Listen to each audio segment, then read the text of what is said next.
แม่นอุ๊ยสบายเลยยงมาแต่แฮมภาษาแขวงได้บ่สบายดีสบายดีสบายดี โอ้สบายดีผู้สาวอยู่ไสนะอยู่สวรรณเขต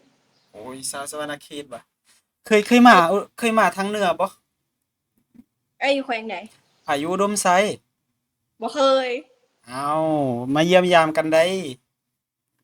อยากไปอยู่แต่ว่าบ่มีพี่น้องอยู่หั้นบ่ฮู้สิไปหาไผมาหาอายนี่แหละว่าสิไปหาอ้ายนี่แหละตอนนี้ไปเก็บเครื่อง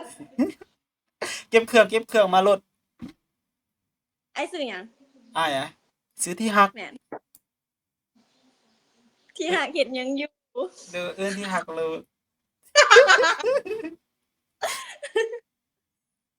กำลังลมนำผู้สาวอยู่แม่นบ่แม่นอ้ายจักปีละนึกคิดว่าอายจักปีล่ะ20เกือบถึกน้อยกว่า20หรือหลายกว่าหลายกว่า23 25แล้วจะจักปีละ16 17 16 16กว่าแม่นอุ้ยอายานติดคุก บ่ติดแล้วน้องชื่อหยังล่ะซื้อปามี่ปามี่มีแฟนละแม่นบ่มีบ่มีบ่ตัวกันติอ้ายจีบแล้วหัวแตกแล้วเฮ็ดจั่งใดล่ะบ่แตกบ่มีโสดสนิทสูตรผัวติดติโอ๊ยยังเฮียนอยู่บ่มีผัวหยอกซื่ออ้ายมีแฟนแหละๆอ้ายวะกำลังสิมีบ่ได้อยากฮู้แต่อยากเป็นอ้ายกำลังสิมีนะจักหน่อยก่อนอ้าวอกหักเลยเอาก็เรากำลังลมนี่เด้แต่งค่ะ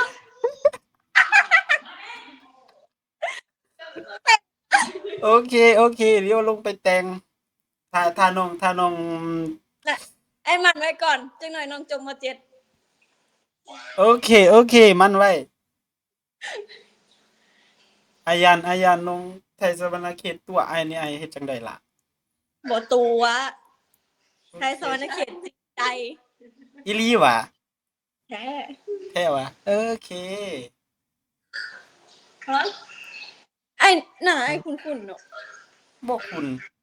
คือคนอันอยู่สวรรค์นี่แหละแต่บ่ฮู้ว่าไผคือคนรู้จักน้องหน้าน้องก็คุ้นๆเด้คือแฟนในอนาคตบ่แม่นขอได้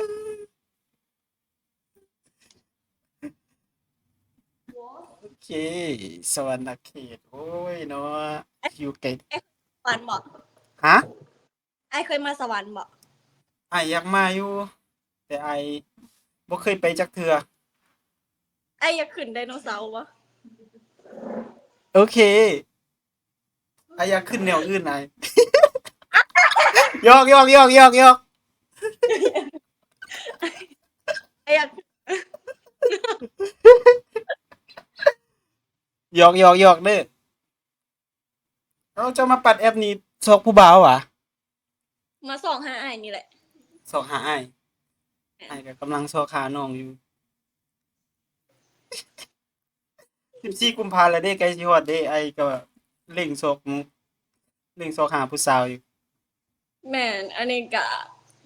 ตามหาอ้ายบ่หาผู้บ่าวหาอ้ายอย่างเดียวหาอ้ายอย่างเดียวเออ แม่นโอ้ยจะได้ไปลงไปมั่นแล้วซะนะเนาะเซิร์ฟแวร์ไว้ก่อนเลยบ่ได้เออเป็นตาฮักแท้สาวสวรรค์นี่นะ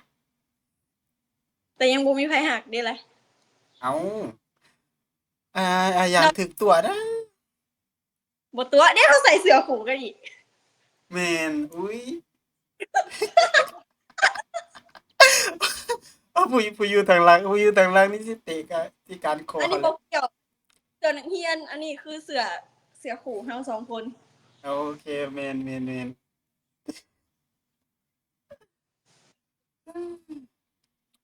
อุดมไสเจ้าบ่อยากมาบ่อยากไปหาอ้ายตัวนี้แหน่มาหาอ้ายนี่บ้านอ้ายอากาศดีก็อากาศดีบ่อ้ายสิพาไปลินน้ำกัด โอเค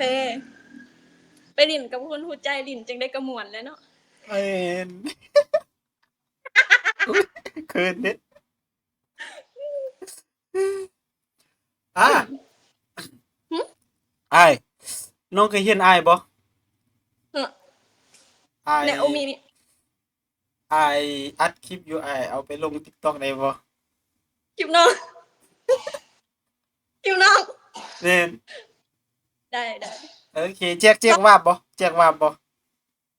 วับ TikTok บ่ อีหยังก็ได้ เอาวับ TikTok TikTok อ้ายสิลง TikTok บ่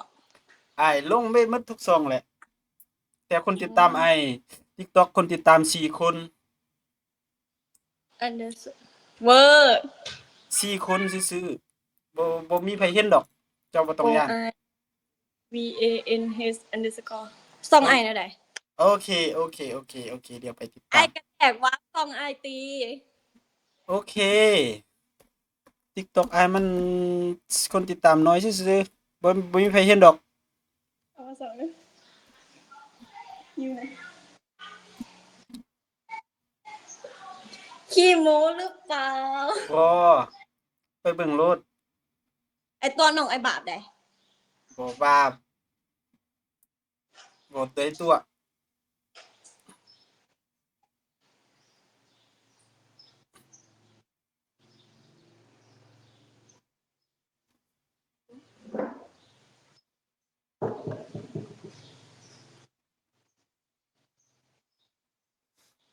อันใดวะ อันนี้เหรอ ว้าว FC เด้อ FC เด้อเสิร์ช TikTok เห็น FC เด้อเลยประเทศสวรรค์